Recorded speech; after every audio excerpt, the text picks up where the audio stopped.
Hello and welcome to Retirement Today. My name is Jenna Cairns, founder and financial advisor at Beacon Wealth Advisory. And we're here to help get you to and through retirement with financial peace of mind. If you'd like to listen to this podcast again or any of our past ones, you can find us on Apple Podcasts, Spotify, Amazon Music. We also have a YouTube channel. So if you'd rather view it, which I do recommend, you can go out to YouTube, type in Beacon Wealth Advisory to find us, and even subscribe if you want to be notified every time we have a new video out. And if you listen to something and have questions on the show and want to reach out to schedule a no-cost complimentary consultation, you can give our office a call at 1-800-994-8993. Again, that's 1-800-994-8993. Well, before we get started, I'm going to bring on Jacqueline Gladhill. Always love having you on the show. Well, it's always great to be here, Jenna, and I'm looking forward to this topic. It's soft and nurturing, but something is just it's not always easy to talk about, right? With family, especially because you think about your parents in this position or your grandparents, and Yeah. it's not a great position to think about for long-term care. Yeah. Nobody likes to talk about that or think about that. But it is very important to have. It's a season we avoid picturing, but it's important to talk about and come up with a gentler plan if possible, right? And Yes. Jacqueline, I just want to share with everybody that this topic is near and dear to my heart in particular, because I did have a grandmother that spent about 8 years in a nursing home with Alzheimer's disease. And so Mhm. I definitely personally saw how quickly uh, being in a nursing home can deplete someone's assets and just really give them a totally different end of life. So I Mhm. really, in particular, love talking about this topic to educate the community on all the different options available, right?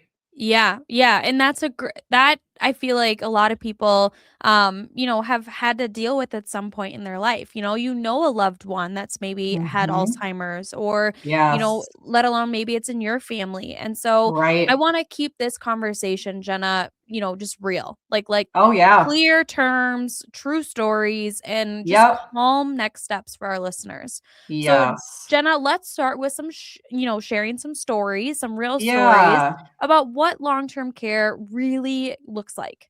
Yes. Well, there was Elaine. She was 74 and had a rough fall.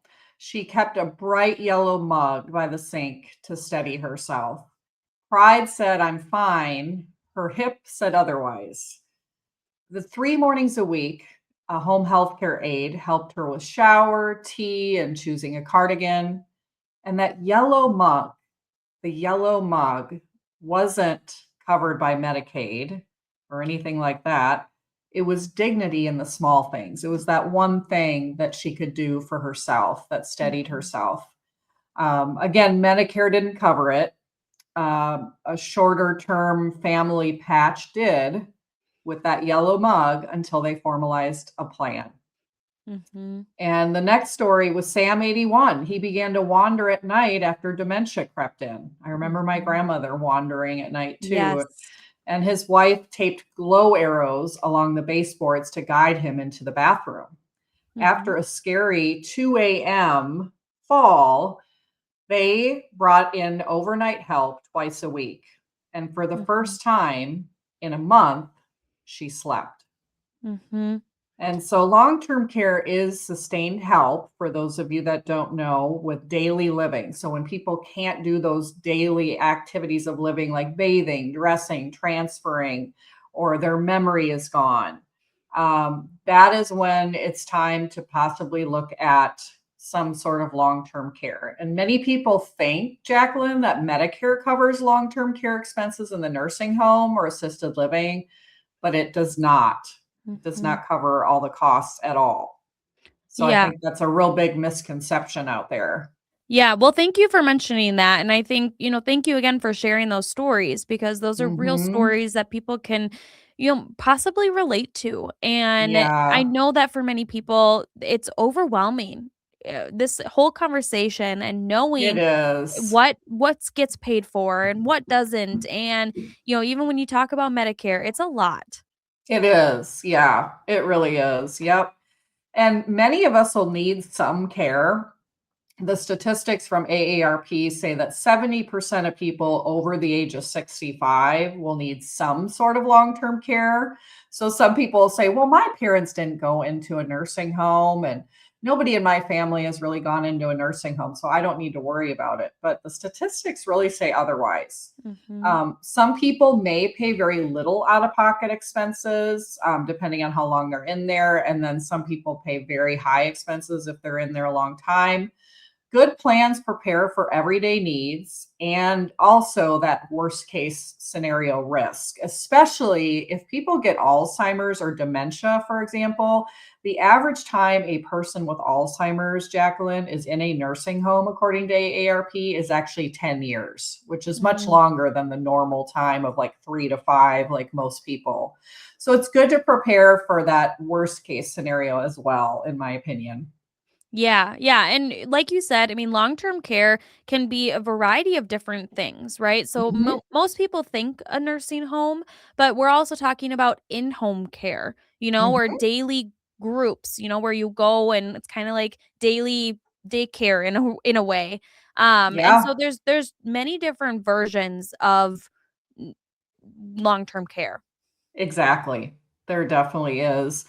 And, like I said, everybody's situation is different. Marcus, for example, 62, avoided talking to his sons. After a minor stroke, he said, I don't want to be a burden on my Mm, family. I do not want to be a burden.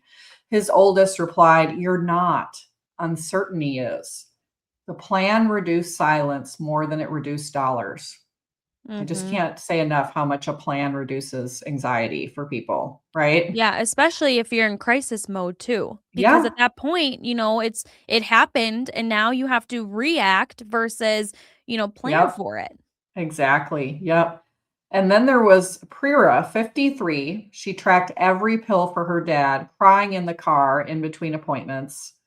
A modest care setup gave her back daughter time where she could Mhm. actually just sit and have some conversations with dad like she used to. Isn't Yeah, that and great?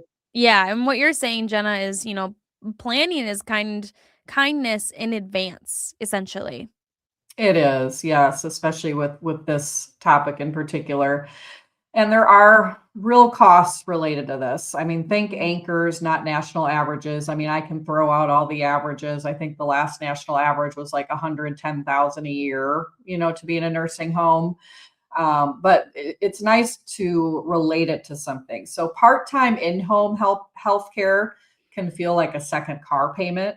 Daily help can feel like a mortgage. Mhm.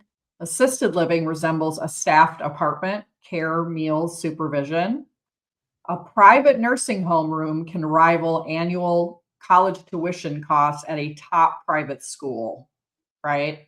Mm. So it costs, right? I mean, Yeah. Ben and Rosa, for example, early 70s, they heard that an assisted living home they wanted to go to rurally cost about 8,500 a month for assisted living. Ben still tucked a check into their granddaughter's birthday card. That night, they reworked withdrawals, trimmed travel, and added a small policy to cap the worst case scenario. But they kept the generosity coming. They didn't just Mhm. totally turn off everything, but they did set up some guardrails for themselves. So I thought it was neat that they still would give those birthday cards with some money in it to their grandkids. Yeah, and that's a great point. I mean, you don't want your life to stop or, Yes. especially giving and, if that's part of you, we don't want to have that stop, but you also wanna take Yeah. care of yourself too, and, that's Yes. why we plan for this. Yes, yes. It brings so much joy to people to be able to give to their families. Mhm. So, And it gives um, that independency too. yes, yes, good point. Yes, definitely. And so what families pay is really interesting. It even goes beyond Mhm. money, right? So Mary, 48, color coded her life. Blue work, green kids, red mom. Red took the calendar hostage. Believe me, I Mhm. understand. Uh-huh. Being a mom can take over your calendar. 2 afternoons of respite care returned laughter to the dinner table. So I thought that was really Mhm. good because she had other things to balance in life as well. Yes. And then Al and Denise were married 41 years. Parkinson's, which my other grandmother had, Mm. made transfers dangerous. So an aide Mhm. trained in transfers protected his safety and her back, and it also protected their tenderness towards each other. Mhm. So Yeah. very, very important. Planning does protect the caregivers as much as it pays bills. And I Mhm. remember I had this couple that I worked with years ago, and I remember the wife was like literally 5 feet tall, and her husband was like 6'2". And she had Mhm. started trying to take care of him and actually Mhm. starting to like bathe him and dress him and Mhm. everything. And I had to get the kids involved because she said her back hurt so bad. And I said, "Oh my goodness, I don't know how you're 5 feet tall trying to lift your 6'2" husband." And I explained to her, you had bought a long term care insurance policy. This would be the time to possibly look at using that.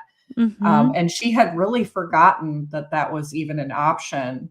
So it was so good we got the kids involved. But can you imagine a 5 foot woman trying to take care of a 6'2" man? Yeah. Poor Yeah. lady. I just Y felt so bad for her. I'm glad we got Mhm. the kids involved. Well, and Jenna, that brings up a good point is I feel like in a lot of ways, family wants to take care of their parents or, other family members. I mean, I catch myself saying, "Oh yeah, like my parents will live with me if they ever have Right. Alzheimer's or if they, go Right. through this." But Right. it's just not reality. I mean, we want Right. that, but in Yeah. reality, can you take care of somebody 24/7? Right. And it's just not realistic. Right. I And agree. so you wanna save money, but maybe it's not the best way. And Jenna, please, can you tell us maybe 5 ways that people usually pay for long-term care? I mean, how does this realistically work? Yeah. Well, there's some different paths often combined. It doesn't always have to be one of these. Sometimes people do two or three, but some people can self fund some of it. So if you have assets that can absorb 3 to 5 years in a long term care event, create a conservative care bucket of Mhm. cash, treasuries, labeled kind of like the future us. And a lot of people even will use their Roth IRA buckets of money that are tax free for long term care purchases. If they know they're going to have to take out like 50 to 100,000 a year out of that bucket, they don't want to probably take it out of their IRA that's fully taxable. It's smarter to do it Mhm. out of a Roth IRA. You can run stress tests with market dips. Some of my clients earmark their Roth IRAs, like I said, as a bucket to self fund long term care if they have a big enough pool of tax free money to draw from, which is definitely smart. Mhm. Sometimes people have almost like the Dave Ramsey envelope system 2.0, naming the bucket made. Kind of just manages that fear more if they go, okay, that Roth IRA bucket is our nursing home bucket. If we go into the nursing home, naming it, there's something about it psychologically that helps people to just say, that is my bucket for the nursing home. Yes. Some people do buy traditional long term care insurance. You pay a monthly benefit, there's a big tax free pool of money. Sometimes you have to wait 90 days, like an elimination period. They might have an inflation rider that really grows that tax free bucket of money. It can really do a great job against protecting from that risk. But what people don't like, Jacqueline, is the premiums can go up potentially, which I've seen happen. And if you never use that money, you lose it. You're paying just for that peace of mind, Yeah. right? Yeah, but that's kinda scary too to think about, not using it and then, it's use it or lose it, right? Right, right. Yeah, exactly. The car ride home for Nora, though, 58, she wrote two goals: stay home, don't bankrupt Tom, pay the long term care premium, even if it's a lot. And it Mhm. really did provide peace of mind. I mean, she slept a lot better just knowing that they had a long term care policy. And, when you buy insurance, you really are Mhm. buying peace of mind. So Mhm. traditional long-term care insurance really probably does protect that risk the best because it has the inflation rider also built in on it. But Mhm. like we talked about, some people don't like the, well, if I don't use it, I lose it concept, right? Mhm. That's Mhm. why there's really been a more progressive way of covering this risk on the insurance side. It's called asset-based long-term care, and you can do it a couple different ways. There are annuities out there with long-term care riders, so it's kind of like a large upfront funding. There's some guarantees where they'll guarantee like a lifetime income, but also a death benefit to heirs. And so here's a situation where this worked. I had Devin, who was 63. He had an annuity that didn't have a whole lot of gain in it. So we 1035 exchanged it into an annuity with a long term care rider on it, or supplement rider, I should say. And he basically got a lifetime income rider added. So it was a lifetime income stream of 10,000 per month for the rest of his life. But the company would let him take out more if he went into a nursing home and would let him increase that lifetime income to 20,000 per month for up to 5 years if he went into a nursing home.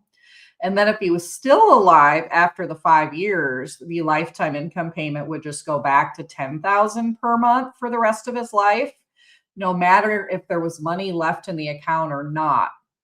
So many people don't know that with annuities, you can add these lifetime income riders that will increase the income for a certain period of time if you go into a nursing home. And this worked well for him too because he had diabetes and a heart issue. Mm. And so there's no way he would even have the option of getting covered on a traditional long-term care insurance policy because he'd have to go through health underwriting. So this annuity with the lifetime income rider that had the long-term care supplement where it would increase it for long-term care purposes really was something that gave him a lot of peace of mind and really his only option since he had some health issues, right, Jacqueline? Mhm. Yeah. The other asset-based long-term care option, which is really my favorite if you can qualify for it, depending on the client, it's a life insurance policy actually with a long-term care rider is essentially what it is. And a client of mine was quite a bit older than his wife, and this totally true story, just wrote one recently.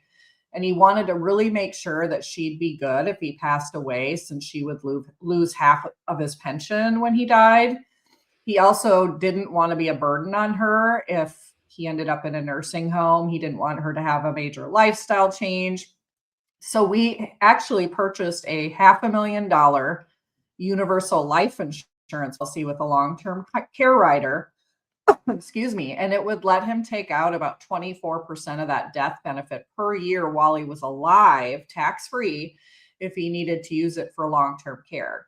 Now, it did subtract dollar for dollar from the death benefit. So, for example, if he ended up using 250,000 of it for long-term care, it would subtract off 250,000 from the death benefit, but there would still be 250,000 left for the family when he passed away. So, Jacqueline, a lot of people like this concept better because if you Mhm. don't use it, you don't lose it, like Mhm. traditional long-term care. You're either going to use it as a tax-free benefit for yourself while you're alive for long-term care, or at least your family would benefit tax-free with a death benefit if you pass away. So either way, you're going to use something like that, whether you do the annuity with the long-term care rider or the life insurance policy with the long-term care rider. But these have become very popular for people that can't Mhm. just totally self-fund it. Yeah. Well, that Okay. has a great safety net and a lot of peace of mind. It is, yeah. And then there are people out there that try to play the Medicaid, spend down thing, which basically what they do is, depending on the state, there can be some strict rules, some spousal protections, constrained choice. But people will meet with an elder law attorney and maybe try to gift things out of their name into an irrevocable trust to try to beat the game with the Medicaid spend down rules. The thing I don't like about that is that some of the laws can change, and then you Mhm. spent all this money on an irrevocable trust that's not going to work. You can't make a lot Mhm. of changes in it if it's irrevocable. So some people like to try to do that. It is an option. But we really prefer more just the straightforward, let's get some protection in place instead. Mhm. So there's really a simple framework here, for those that are just wondering, where do I start? There's 5 moves that can calm the storm. First, it's good to just sit down, name your wishes. Like, what do you want to have happen if you have a major health change? Do you want to have home health care first? And then, if it's not safe, move to a small assisted living near the park. Write it, share it with your family, and then price out your reality. Call 3 local providers, ask what changes cost. Stairs, night care, dementia training, med management, capture realistic the monthly figures. And then map your funding stack between Social Security, pension, portfolio draws, insurance benefits, home equity. Assign a family coordinator who isn't the default caregiver, like somebody you really trust that can help you financially, probably like your financial power of attorney that can help you plan this out. And Mhm. then stress the 2 scenarios, really look at, if I was only in a nursing home like most people, 2 to 3 years, how would I look? Could I self fund that? Or would I need some coverage? And then maybe the more, severe, where I'm in, 5 years to 10 years with Alzheimer's and maybe even a market downturn. Confirm if you really truly could self fund it and a spouse would remain secure, or if you would need some protection in that area. We need to be realistic about that, even though it's hard to look at. Choose and document. You can get a playbook from us where, we have you write down your first calls, your preferred agencies, facilities, document the locations you want to go to, the months 1 through 3 funding, months 4 plus on funding, the caregiver boundaries, small comfort. And, I know a family that basically got together on Sunday, like they always did. Mom cooked lasagna and everybody was enjoying family time on Sunday. There were tears and a laugh about no floral nightgowns when this topic was brought up. When the time came, there was no debate, just a recipe to follow. So this Mhm. family really appreciated her sitting down, having a plan, and they actually put a copy on the fridge and in the internet cloud just to make sure that they all were on the same page, right? Yeah, I like that, and then it's all laid out so there's no questioning or, debates between everybody. Great plan. Well, Jenna, we Yep. are running out of time today during Yeah, our episode, absolutely. but I mean, let's remind our listeners how they can schedule a complimentary consultation because I know that we have talked about a lot today about long-term care. You've run Yes. us through some options for pricing Yes. and action steps for us. Yes. So let's remind our listeners how they can schedule that. Yes, and planning for care is love with logistics. So it's worth sitting Mhm. down, having this consultation to map out what your long-term care plan would be and just educate yourself on the options. So people can get a hold of us to schedule that long-term care consultation at 1-800-994-8993. Again, that's 1-800-994-8993. And yeah, we would love to meet with you. Well, perfect. Thank you, Jenna. And I just want to remind our listeners, the ways to pay that you went through, Jenna. I'll just kind of highlight these. Yeah. Self funding, the traditional long term care insurance, or kind of the asset based policies. So that's the annuity Mhm. strategy or the life insurance policy. And then the Medicaid safety net. And that's not Yep. necessarily an all in way, but it's Yep. definitely offers some peace of mind. And so, Yep. Jenna, thank you for going through that today. And I You look forward to the bet. next episode. So that does it for this episode of Retirement Today with our host, Jenna Cairns.